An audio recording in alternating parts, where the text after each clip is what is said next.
说到钻石，你会想到什么呢？大家通常会把它跟永恒不朽、还有稀有、珍贵等等的关键字做连结，而这样子了不起的印象呢，也反映在了它的价格上。不过，如果业内的人士告诉你钻石的价格根本就是炒作来的，而且实际上呢，现在已经可以用人工的方式制造出跟天然钻石一模一样的钻石，那你还会想要花大钱买钻石吗？今天就让我们一起来聊聊钻石吧。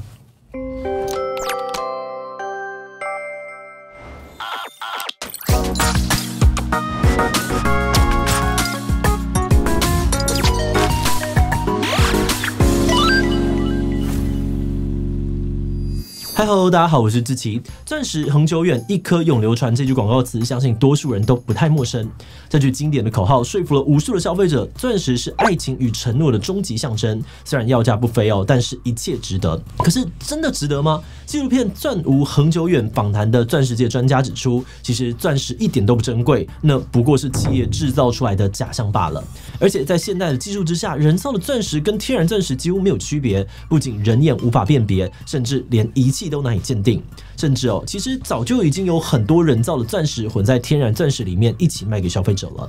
那今天就让我们透过这部纪录片一起来探讨钻石到底是如何透过包装，从一种由碳元素组成的矿物摇身一变成为天价的商品，而人造钻石跟天然钻石是不是真的没差呢？不过在今天的讨论之前呢，先让我们进一段工商服务时间。你在进行专案时，常常会无法掌握团队的工作进度吗？或是团队觉得任务时程分工不明确，资讯很混乱吗？不要担心，专案管理工具 Asana 可以帮你解决这些困境。Asana 透过4种不同的视觉化界面，让你用轻松的方式管理专案跟任务，团队也能够清楚的辨认任务的分工跟优先次序。根据使用调查 ，Asana 降低了41% 的跨部门协作成本，业务的流程也加速了54%，就连员工的满意度也提升了82%。目前作为 Asana 合作伙伴的思想科技 Master Concept 已经协助了许多的国际级客户测试并导入 Asana， 现在还有免费试用30天的优惠哦。如果你跟团队正被专案搞得焦头烂额，现在就赶快点击资讯的连结，让 Asana 成为你最强大的伙伴吧。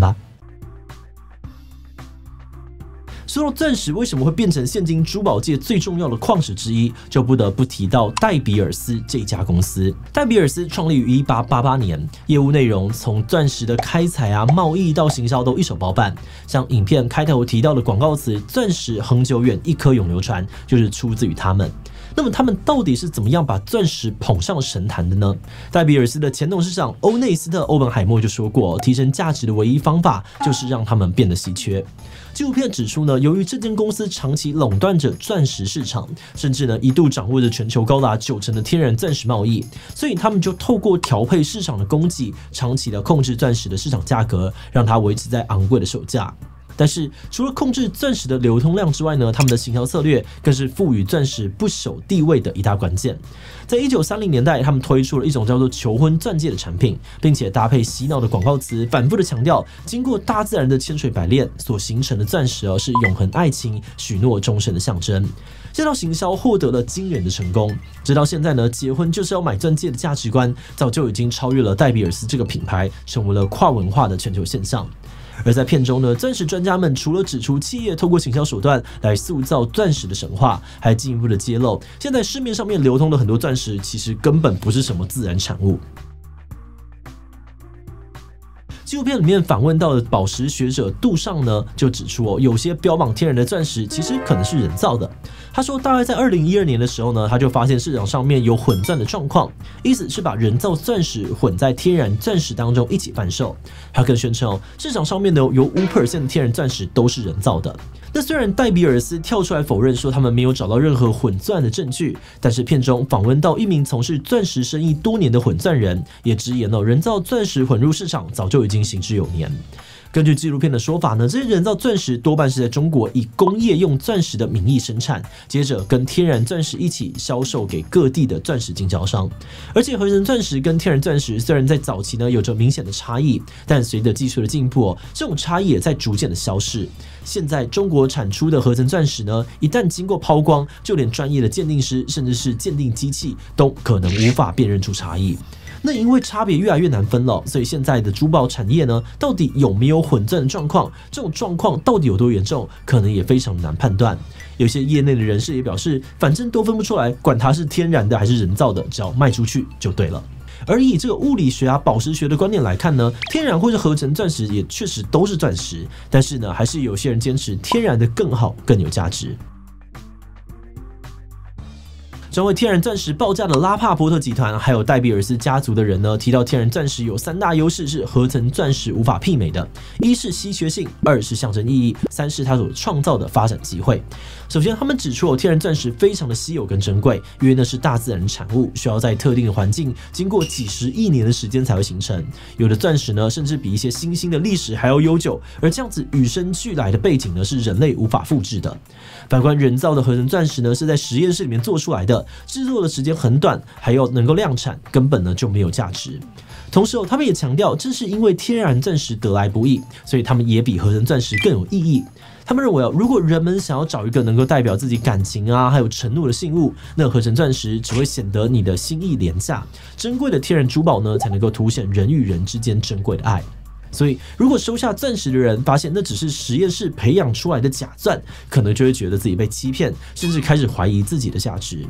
而他们最后一个论点呢，则是天然钻石产业可以为贫困的地区带来发展机会。戴比尔斯家族人提到，虽然制作合成钻石的人会宣称他们的产品是一种更道德、更环保的选择，而且不会在地上挖洞，但正是因为戴比尔斯在非洲挖洞开采钻石，当地的人们才获得了许多的就业机会，还连带的让各种基础建设得以发展，像是铺路啊、学校、医疗资源等等。换句话说，他们认为戴比尔斯的进驻呢，让原本鸟不生蛋的非洲荒原成为了具有商业价值的地方，而这不仅是让企业从中获益，也是人文关怀的表现，造福了非洲当地。一切的正面效益呢，都要归功于地上的那个大洞。对于天然比较好的这个说法呢，纪录片里面访问到不少的业内人士都出面反驳。合成钻石业者约翰雅尼克就直言说，什么天然钻石非常稀有跟珍贵，根本就是一个谎言。他指出，天然钻石的产量其实没有那些企业说的这么稀少，数量呢甚至足以让世界上面的每一个人都至少拥有半克拉。那大家之所以呢会觉得它很珍贵，纯粹是因为企业一直刻意的操控流入市场的钻石数量。同时，他也强调，如果想要找克拉数高、净度完美无瑕、颜色呢完全透明的钻石，那么合成钻的品质甚至可以比天然钻石还要优秀，价钱呢还比天然钻石便宜超多。而另外，也有一名珠宝设计师直白的表示，争论天然或是合成完全没有必要，因为钻石就是钻石，它们呢全部都一样，也不值得花大把的银子去买。而至于那些强调天然钻石有多么价值、有多么有意义的论点，都只是话术，因为钻石的价格其实只是取决于说故事的方法。他说，那些难得一见的超贵钻石呢，通常都会配上一些神奇的起源，像是呢，在某个即将被废弃的矿场，有矿工发现土堆当中有东西在发亮。刚开始呢，以为是岩石结晶，后来才意识到这是一颗3000多克拉的大圆钻。但实际上呢，这些故事只是钻石公司找像他这样的专业人士，在签署保密协定的状况之下，帮忙创作出来的。真实的版本是，那颗钻石呢，只是很普通的从一堆废土用挖土机挖出来的，一点都不浪漫。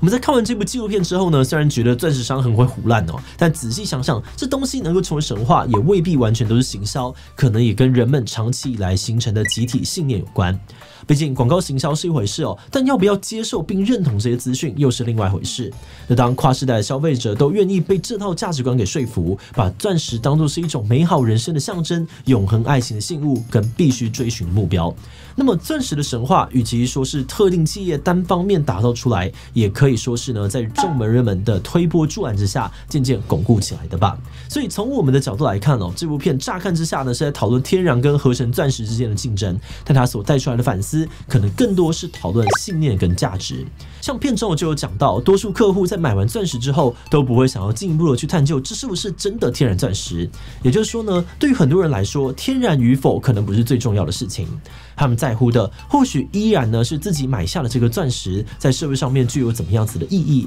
所以片中呢也有商人直言他们卖的不是钻石，而是一个概念、一个信仰。但是在这边我们会去思考的是，爱、承诺这类抽象的概念真的可以用一个具象的物品来表达或是替代吗？而我们又真的可以用量化的价格去衡量一段关系是否珍贵吗？那当然，关于这些问题每个人可能都有不同的看法。可能有些人会觉得感情不能够用物质去证明，但对于另外一些人来说，愿意付出一定的价格来表达心意，这个动作本身呢，或许就是一种爱的证据。所以问题的答案，我们就留给大家自己去思考了。好的，那最后想问大家，你觉得钻石代表什么呢 ？A. 爱与承诺，毕竟所谓的意义呢，本来就是社会建构的，大家都说它是，它就是啊。B. 不能够代表什么，再怎么炒作，它就是一个石头啊。C. 代表我跟有钱人差距吧，管它什么真假钻石，反正我都买不起。D. 其他留言分享你的想法吧。最后，如果你喜欢今天的影片，欢迎分享出去，让更多人知道《钻无恒久远》这部纪录片。此外呢，也可以点击这个地方看看精品包凭什么价值100万，以及天价艺术品是怎么出现的。那么今天的这一期就到这边告一段落，我们就明晚再见喽。